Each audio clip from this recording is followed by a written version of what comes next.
इकाई 8 किशोरावस्था। देखिए, पिछले उसमें हम आपको बता रहे थे अध्याय में कि जंतुओं में लैंगिक प्रजनन किस तरह होता है, अलैंगिक प्रजनन क्या होता है। प्रजनन द्वारा जो है नए जीव की उत्पत्ति होती है। अगला अध्याय उसी के आगे की बात करता है कि किशोरावस्था है। देखिए बच्चों, जब जन्म लेते हैं नवजात शिशु कहलाता है। उसके बाद शिशुआवस्था आती है। फिर आपका जो है ये, जिसको आप बाल्यावस्था, बालक की अवस्था कह सकते हो, किशोरावस्था। किशोरावस्था ये जिस उम्र में आप लोग पहुँचे हो यहीं से शुरुआत होती है। फिर युवा अवस्था, जिसको वयस्क बोलते हो। फिर प्रौढ़ावस्था, फिर वृद्धावस्था। क्यों, ये आपकी जो उम्र इस वक्त चल रही है किशोरावस्था की है, ये 11 से लेकर 19 साल तक चलता है। अपने देश में चूंकि गर्म जलवायु है, इसलिए परिपक्वता भी पहले आती है। आप अपने किताब को खोल लीजिए, इकाई 8 है, इसमें आप देखेंगे किशोरावस्था 11-12 वर्ष से शुरू होकर के 18 से 19 वर्ष की आयु तक चलने वाली प्रक्रिया है। इसी उम्र में हमारे शरीर में कुछ परिवर्तन होते हैं, जैसे पुरुषों में दाढ़ी मूंछ का निकलना, आवाज़ का भारी होना, शरीर के विभिन्न भागों में दोबारा अलग से साइड में बाल का उगाना, ये सब किशोरावस्था के लक्षण हैं। इसी तरह स्त्रियों में भी एक निश्चित क्रिया चालू होती है, जिसे मासिक स्राव कहा जाता है, ये प्रारंभ हो जाता है। और इनके पुरुष के कंधे चौड़े होते हैं, स्त्रियों में जो है ये कूल्हे का आकार जो है वो बड़ा होने लगता है, आवाज़ सुरीली हो जाती है और स्तन ग्रंथियों का विकास होता है। ये किशोरावस्था के बारे में बता रहे हैं। इसको द्वितीयक लक्षण भी कहा जाता है। इसके लिए कुछ हार्मोन से जिम्मेदार होते हैं। तो ये आपको हम एक लाइन से बताते चलेंगे।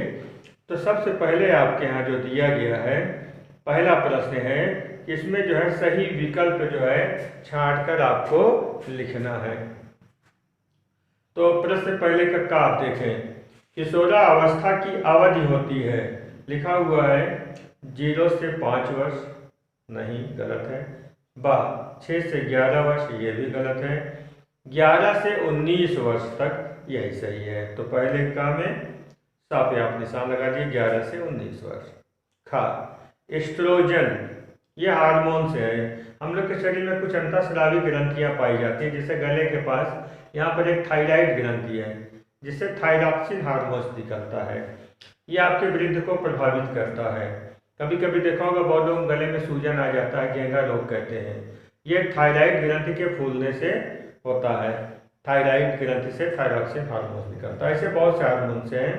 तो स्त्रियों में एस्ट्रोजन हार्मोन निकलता है। तो खा में देखो प्रश्न है, एस्ट्रोजन है, इसका बात सही है, स्त्री हार्मोन।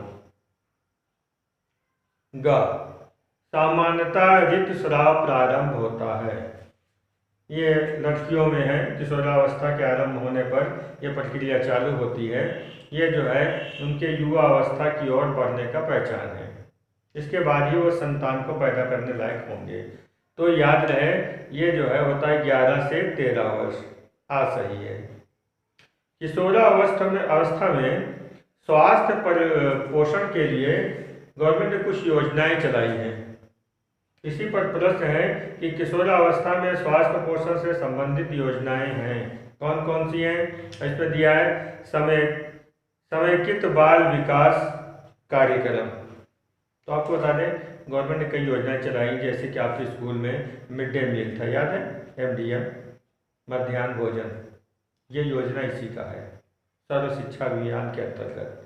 ICDS, समेकित बाल विकास कार्यक्रम। इसी तरह गांव वगैरह में स्वास्थ्य विभाग का जो है बहुत से कार्यक्रम चलाए जाते हैं। उन्हीं में से बच्चों को आयरन और क्रीम के लिए गोलियां दी जाती है, RBS, समझिए। तो यहाँ पर एक प्रश्न जो आपका है, समेकित बाल विकास कार्यक्रम, ये भी किशोरों के स्वास्थ्य के लिए है। राष्ट्रीय बाल स्वास्थ्य कार्यक्रम, ये भी जो है आपके स्वास्थ्य के लिए है। सर्व शिक्षा अभियान, ग्राम स्वास्थ्य पोषण दिवस, ये भी किशोरों के स्वास्थ्य के लिए। इसका उत्तर द सही होगा, उपरोक्त सभी। अंगा, विश्व जनसंख्या दिवस मनाया जाता है, यह है 11 जुलाई, निशान लगा लीजिए। अब खाली स्थान भरने के लिए आ गया है प्रश्न नंबर 2 में। जनन परिपक्वता, यहां पर आप भरेंगे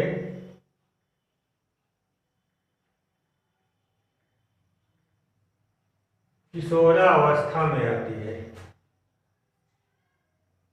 खा, किशोरों के गले में स्वर यंत्र के उभार को, ये जो यहाँ पर गले पे उठा हुआ है, एडम एप्पल बोलते हैं। हिंदी में कहा जाता है कंठमणि।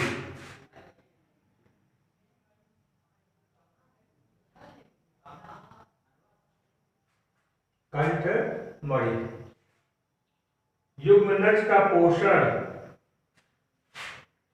यहां भर लीजिए गर्भाशय, यहां आप गर्भाशय भरिएगा। घा, अधिक मदिरा का शराब, मतलब तो शराब ज्यादा पीने से देखिए तंत्रिकाएं कमजोर हो जाती हैं। इसके अलावा जो है शरीर पर नियंत्रण नहीं रहता है, आपका मस्तिष्क जो है सही फैसला नहीं कर पाता है, और सबसे बड़ी बात ये आपके लीवर को खराब करता है, यानी यकृत को, और आपके जो है आमाशय में भी जख्म पैदा कर देता है। तो अधिक मदिरा यानी शराब का सेवन करने से व्यक्ति के सेवन जो है यकृत, लीवर, अधिक मदिरा का सेवन व्यक्ति के यकृत को प्रभावित करता है, इसमें आप यकृत भर सकते हैं। मिशन इंद्रधनुष का उद्देश्य बच्चों का, इसमें जो है टीकाकरण,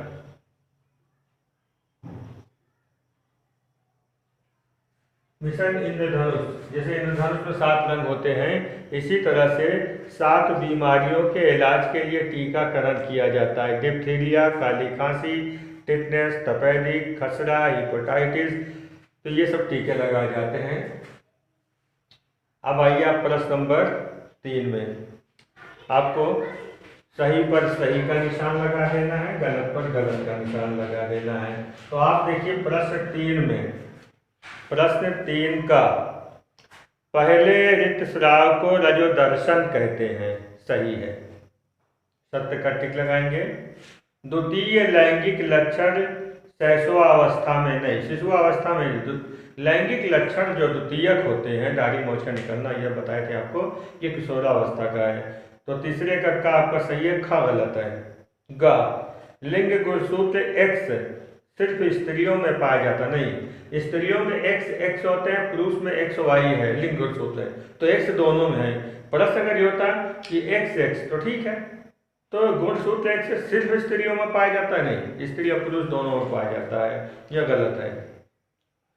पुरुष हार्मोन टेस्टोस्टेरॉन है, सही है। अभी आपको स्त्री हार्मोन हमने बताया था एस्ट्रोजन, तो पुरुष हार्मोन टेस्टोस्टेरॉन सही है। धूम्रपान अधिक करने से श्वास संबंध, श्वास मतलब सांस, तो ज्यादा जो धूम्रपान करते हैं, धूम्रपान समझ रहे हो, सिगरेट, बीड़ी, ये सबको पीने वाले, तो इससे जो है फेफड़े पर असर पड़ता है, श्वास नली खराब हो जाती है। तो धूम्रपान अधिक करने से श्वास संबंधी रोग हो जाता है, बिल्कुल सही है, ठीक। तो आप इसका टिक लगा लीजिए। का आपका जो है सही था, खा और ग गलत था, घा और अंगा भी सही है। अब सही जोड़े बनाने हैं आपको। शुक्राणु, शुक्राणु का निर्माण वृषण में होता है। अंडाणु अंडाशय में बनते हैं। हार्मोन अंतःस्रावी ग्रंथियों से निकलते हैं। स्वर परिवर्तन जो है ये स्वर यंत्र द्वारा होता है। दाढ़ी मूंछ का निकलना ये द्वितीयक लक्षण है। इतना, इसके बाद अब प्रश्न उत्तर जो है फिर अगले बार हम कर देंगे।